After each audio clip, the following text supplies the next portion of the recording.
Мейірбектің оқиғасынан соң ел арасына шауып кетіпті, алып кетіпті деген әңгіме күрт тыйылып, тыныштық орнағандай болды. Сол кезде колхоздасу науқаны бой көтеріп, көктемге қарай үдей түсті. Әбу қайтып келіп үй тірлігімен болып жүрді. Бір күні ауданнан Әбуді шақырған пәуеске келді. Бұл шайшылық емес деп түсінген Әбу өзін ұстап бергендей болмай, сол күні түнде көршілестеріне қош айтпастан үн-түн жоқ көшті де кетті. Ілияс пен Әбудің астыртын хабарлас боп жүргенін ел сонда барып аңғарды. Араға 4 күн салып, Әбуді айдап кетуге келген 2 милиционер іздеген адамын таба алмай жер сипағандай болды да қалды. Бірақ олар жергілікті адамдарға сұрау салып, орынсыз тисе қойған жоқ. Жыбыр-жыбыр өсек әңгіме шығарушылар. Әбуді қамауға келгенде Ілиястан қорыққаннан амалы құрып, милиция елге тиісе алмады деген сөз таратып барып, бұл әңгіме де басылғандай болды. Қыс бойы Ілияс пен оның адамдары елдің мазасын ала қойған жоқ. Тек көктем шығып жұрт егін егуге кірісер алдында барып, тұйықта болған суық әңгіме бұрқ ете түсті. Осы оқиғадан кейін елдің іші қайта дүрбеліп, жұртшылықтың сөзін сөйлеушілердің бірі үрей білдірсе, екіншісі ашу шақырып, әсіресе белсенділер табу керек, көптің мүлкін тонаған тап жауын, беру керек жазасын десіп жатты. Ілиястың адамдары бұл істі істеген біз емеспіз дегендей белгі бере қойған жоқ. Соң жұртшылық әсіресе үкімет орындары бұл істі Ілиястың қылығы деп топшалады. Ауданда белсенділерді қаруландырып, іле-шала облыс орталығынан жәрдемге милиция қызметкерлері келіп, Ілиястың тобын жоюдың нақты шарасы іске асырылды. Бірақ бұл жолғы тартыста Ілиястың қулығы асып, ауданның НКВД-сының басшыларын басқарып шыққан бір топ милиция қызметкерлерін қапыда бас салып, кейбіреулерін қолға түсіріп, жеңіске жетті де, артынан өздері ізін суытып, құдыққа түскен тастай жоқ болып кетіп қалды. Бұл іс аудан басшылары қабырғасына қатты батты.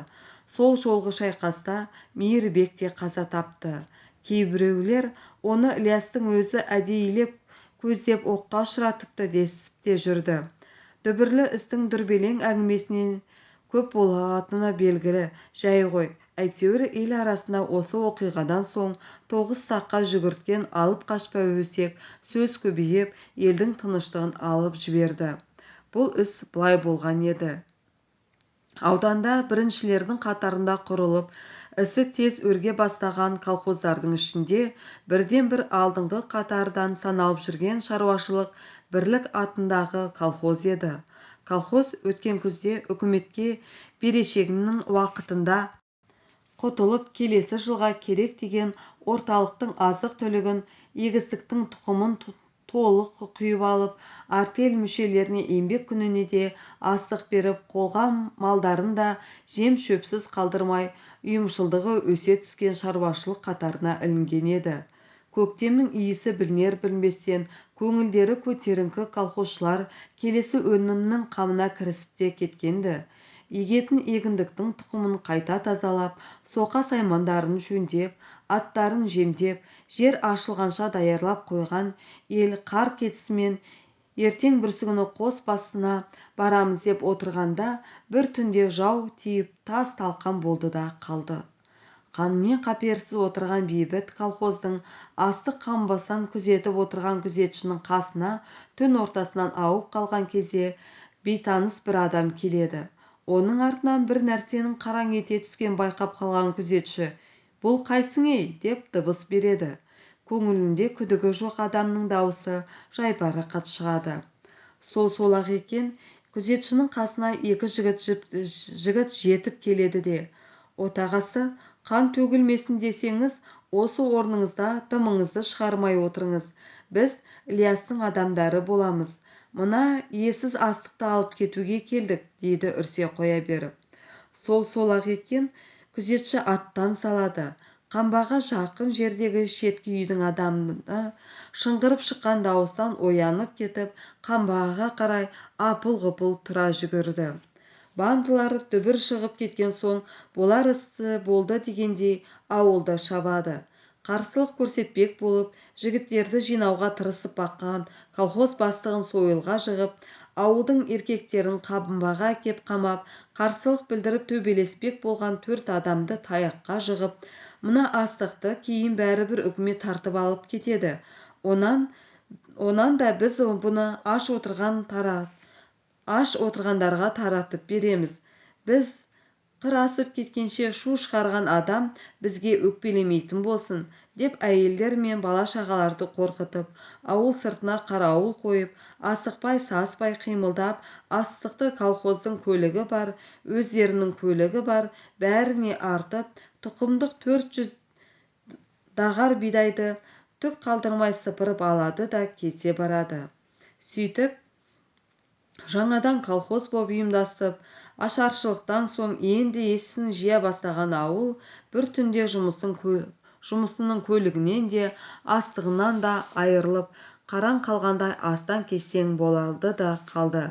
Бандылар әбден жолға шыққаннан кейін барып, еш жиған әйелдер қамап кеткен еркектерді босатып, колхоздың бастығы аудан басшыларына жаяу кісі жүгіртіп хабар берді. Іле-шала ауданның басшылары НКВД-ның қызметкерлерін ертіп, тоналған ауылға келгенде жаудың ізі суып үлгерген еді. Аудандық милицияның бастығының орынбасары болып жаңа тағайындалған Стариков тергеу барысында бандыларының ұзын саны 30 шақты адам екенін топшылады. Бәрінің қару-жарағы бар деген ауыл адамдарының сөзінен бұл бүлікті істеген Ілияс адамдары болу керек деген қорытынды жорамалға келді. Енді аудан басшылары ақылдаса отырып, тездетіп күш жиып, барлық милиция адамдарын көтеріп, Стариковтың өзі бас-көз боп, бандылардың ізіне түсіп, тонаған дүниені қайтару керек деген шешімге келді. Сонымен қатар, тұқымнан жәрдемдесеміз, тонап алған дүниені қайтарудың шарасын көреміз деп колхозшыларға ақылдарын айтып, басшылары қайтып кетті. Аудан орталығына оралғаннан кейін Стариков бандылар осы жолмен қашуы мүмкін деген бетін тору мақсатымен аудан басшыларының көмегімен топтаған 30 адам мен 2 топқа бөлінді. Бірінші топ 12 адам бандының ізіне түспек. Бұл да болса жүгі бар көлік бір күнде алыстап кете қоймас деп топшалаған ойдан туған шешім еді. Бұл топқа түгелдей милиция қызметкерлері бөлінді. Екінші топты төтелетіп шекара жаққа қарай жіберді. Бандылар бас сауғалап қашса, ең алдымен шекара жаққа бет балуы мүмкін деп жорамалдаған Стариков, олардың алдын алып торып, беттерін бері қайырып, қоршап алып бір жолата жоюдың қамын қарастырған еді. Сондағы ойлары, бандылар тонаған астығын тау ішіне алдын ала даярлап қойған көмбелерге тығады да, өздері қол-аяғын жеңілдетіп алған соң, іс тастап қашып кетуге тырысады деп түйіндеген еді. Ілиястың адамдары жүрек тоқтатып, қарулы милиция қызметкерлерімен соғысуы мүмкін деген пікірді ешкім ойлай қойған жоқ. Стариков 5 атар мылтық пен тапаншамен қаруланған сақадай сай қызметкерлеріне өзі бас-көз боп, қашқан бандының ізіне таң атқан кезде түскен. Колхоз бастығы ауыл адамдарын қаруы болмаса да 10 шақты кісі ерсін. Қуғыншылардың қарасы көбейсін, ең болмаса көліктерді күтуге қолқабысы тиер деген сөзіне Стариков онша құлақ аса қойған жоқ. Қара көбейткені болмаса, қаруы жоқ жігіттер не бітіреді, жұмысынан қалмасын деп көмекке ауылдан бір ғана таудың жолын білетін адам алды. Қарағайдың ішіне кіргеннен кейін бандылар бөлініп тонаған дүниесін бөліп, әр жерге апарып тығуы да мүмкін ғой. Жүгі бар көлікті жүретін жеңілдеу жолды білетін бір адам болса жетер деп ойлаған Стариковтың сөзіне ешкім қарсы шыға қоймады. Бірлік колхозы орналасқан сай тау сағасына жақындаған сайын тереңдей түседі. Сайдың екі беті қалың жыныс, қарақат тобылғы, арша, долана, ойдым-ойдым өрік, жабайы алма ағаштарына бітік келеді. Сол себепті ежелден жайлауға көшкен ауыл қыста сүйретпе отынға барған адамдар да сайдың табанымен ғана жүреді. басқа жол жоқ есебі. Терең сай қарағайға барып тірелген жерінен екіге бөлініп, екі аша болып жайлауға баратын жолда екі айырылады. Сол араны ел аша деп атап кеткенді. Жалғыз аяқ шұбырынды жол қарағайдың ішіне кіріп қалған соң, киіктің ізі бар, малдың ізі бар, жаңбырдың жауғаны бар, әйтеуір жырым-жырым, шұбалыңқы тарам-тарам болады да кетеді. Асудың жолын білетін адам нағыз осы араға келгеннен кейін ғана керек болады. Әйтпесе, қарағайда қашқан адамның қай жалғыз аяқ жолға түсіп, жотаға шығып кеткенін, іздің қай жартасқа барып тірелерін жолды көрмеген адам қайдан білсін. Тау асуының жолын Стариков алдын ала сұрастырып анықтап алған еді.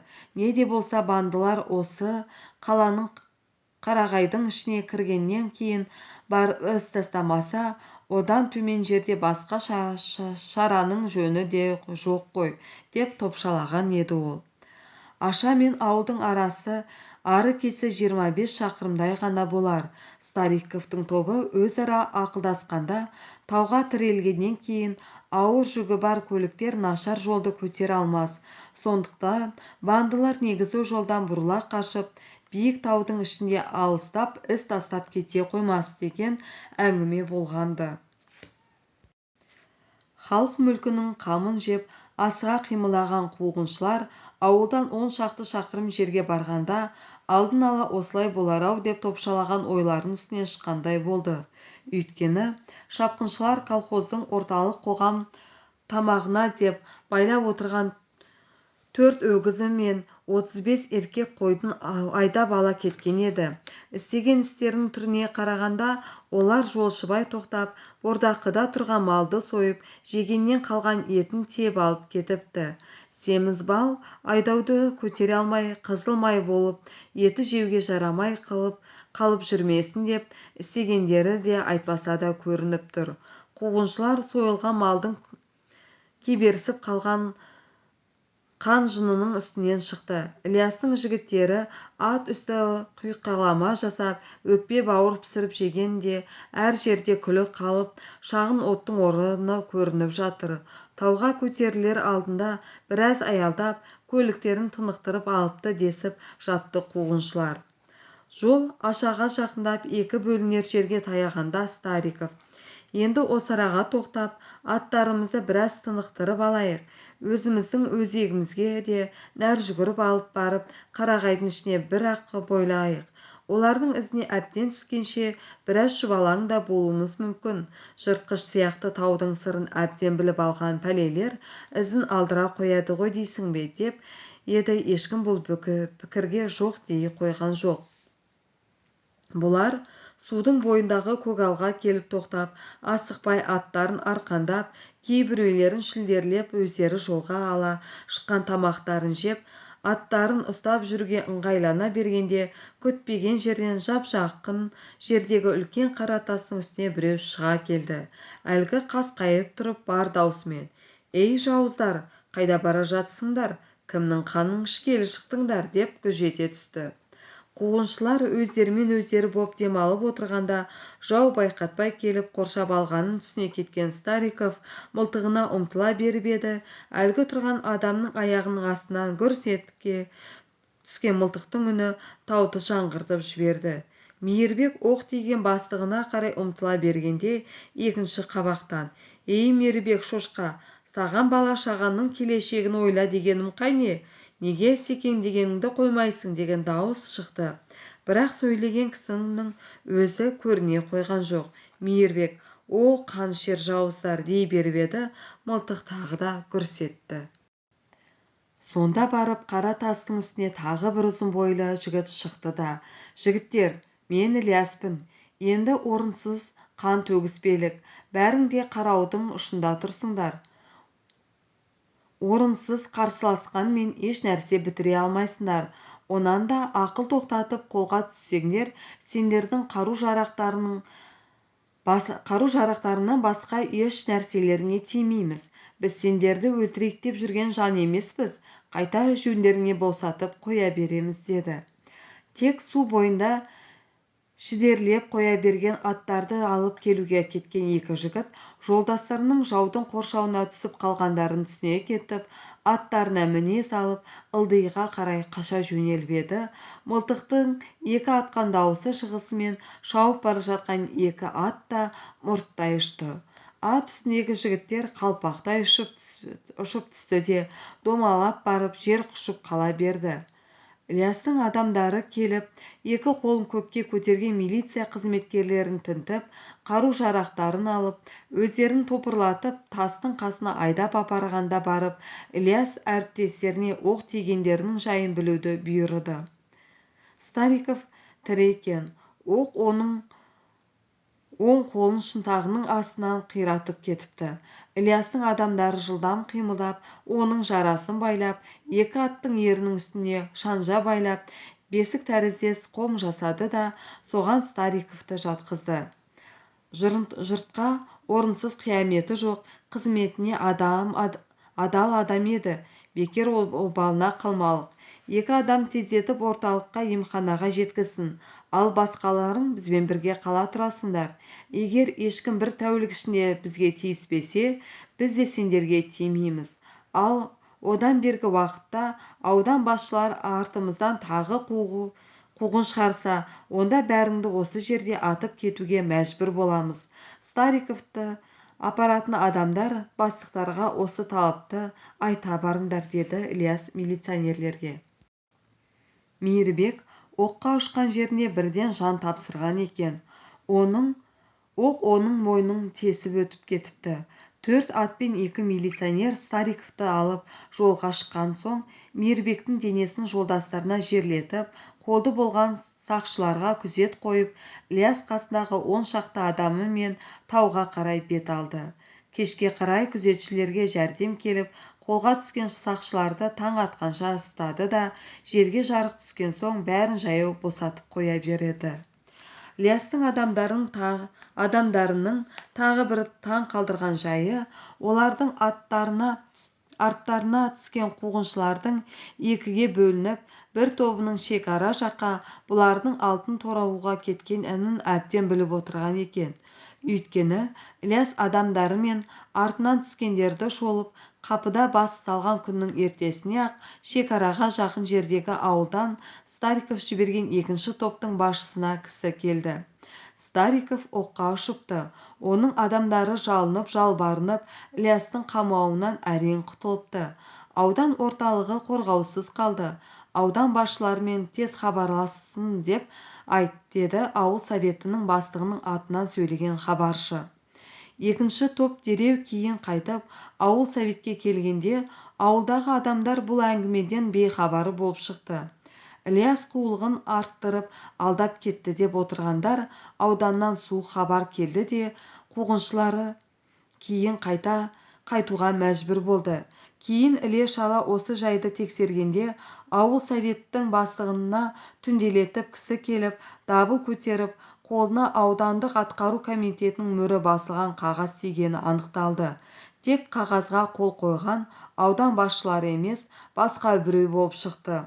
Қуғыншылардың бір тобы байқаусызда жауының тосын соққысына ұшырап, амалсыз кейін қайтқанда, екінші тобы өтірік нұсқаумен қайта оралып, қашқындарға жол ашылды.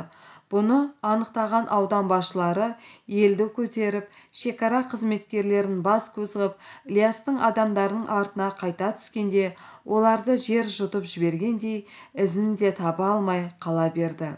Бұл іске облыс басшылары да ерекше көңіл аударуға мәжбүр болды. Облыс орталығынан әдейі тергеу келіп, істің мән-жайын тергеп анықтағанда, аудан орталығында Ілиястың мықты қызметте отыратын тыңшысы бар деген қорытындыға келді.